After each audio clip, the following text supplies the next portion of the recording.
is just fantastic.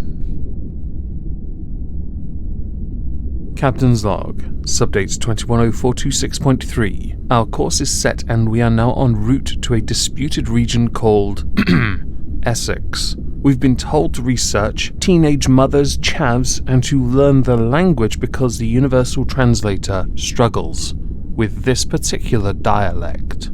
On YouTube for the past, let's say, year, we're going to ignore Onision being the obvious exception. There has been a sharp rise in a particular type of creator who is typically very successful, who has since been outed for inappropriate interactions with minors. You feel me?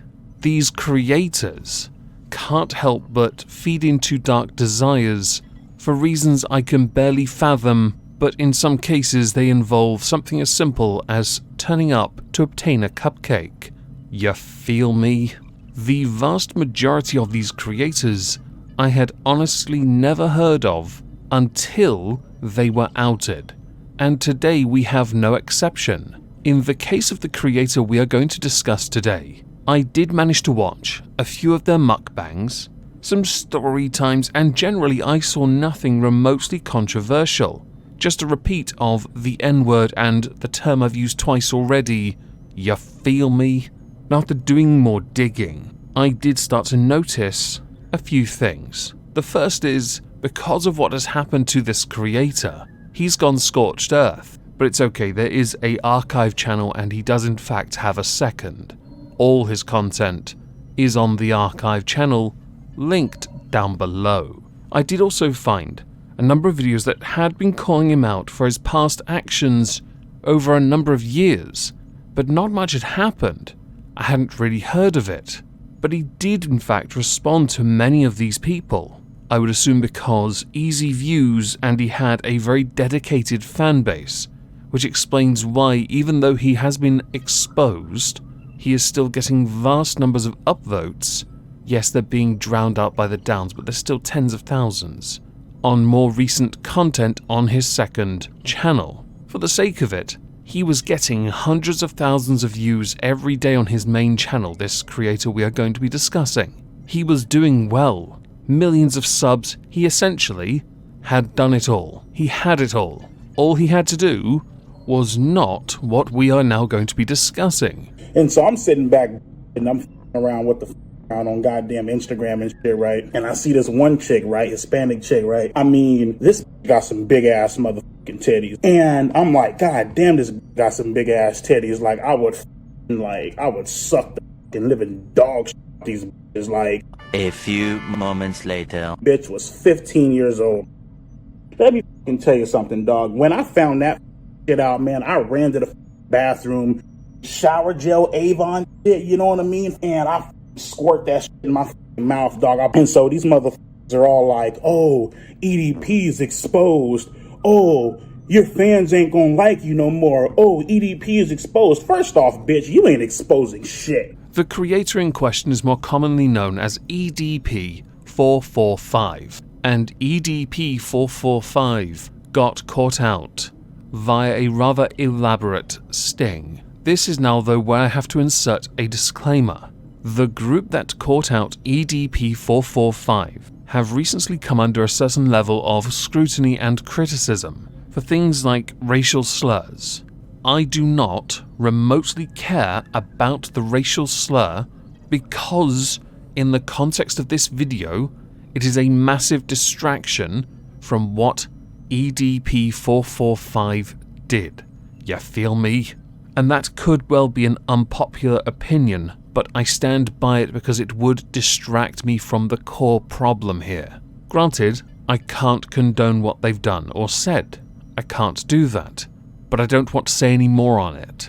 I also have heard rumours circulating about underage people being used in the sting operations. Not the smartest move. Yes, there is some valid criticism there. And if you are at all interested in criticising the channel Chet Coldstein for that, by all means do so.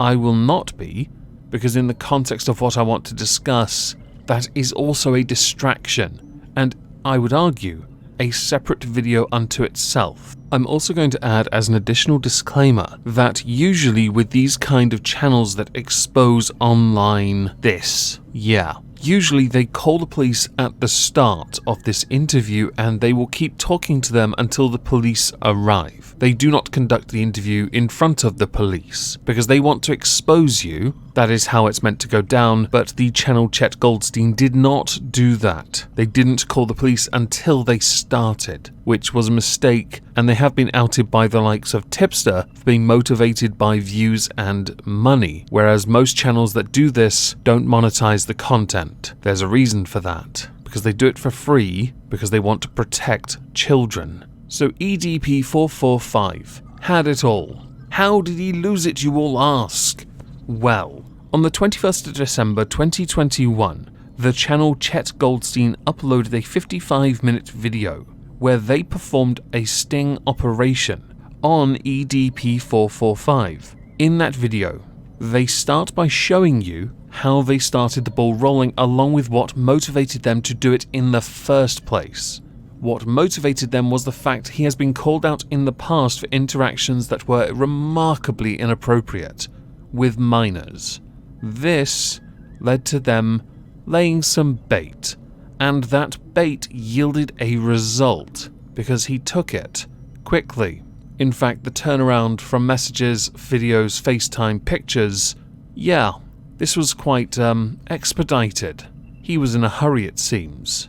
The video then cuts to when they actually met him, and I'll be honest, he clearly didn't understand what was going on because he was trying to be a friend with them. So they tried to get him into a more public setting, i.e. away from backyards, onto a street instead. The reason for that is so that they then cannot be accused of harassment.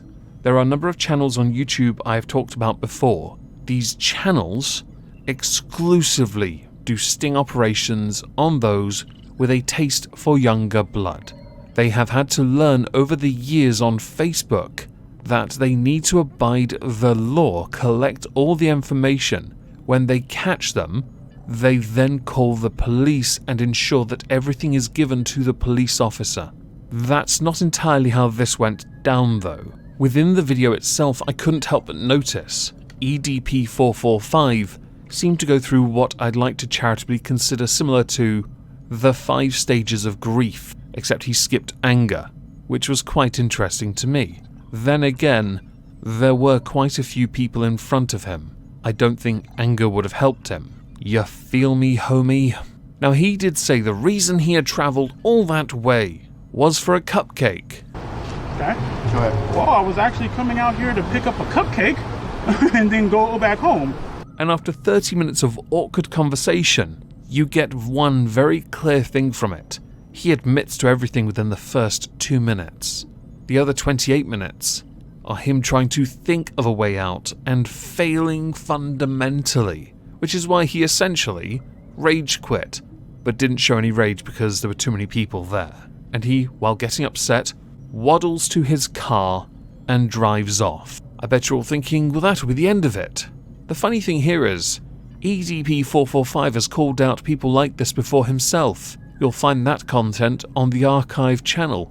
What with him going scorched earth, it would have been a little harder to find had he not given essentially a 24-hour warning to other people to download and re-upload his content on their own channels. He said that in a video, not even a joke. People like this that feed into these dark desires harm 2 sets of groups. The first are minors.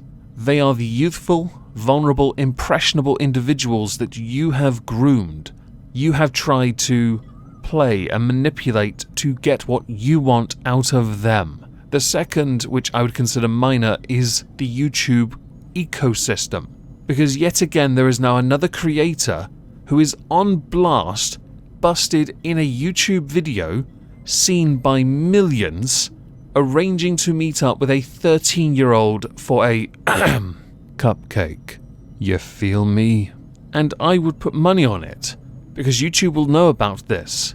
This is a breach, again, of responsibility policy, isn't it? So I wonder what happens to EDP445. Did you go scorched earth to protect your ability to have a channel on YouTube? Which seems likely, doesn't it? It is worth providing an update to this entire story now. The police are looking into this, and that is exactly what should be happening. Hell, they should have arrived and arrested him on the spot. That is what should have happened. I don't know why it didn't. It is a shame they didn't when they had the chance. There is a price to pay for behavior like this.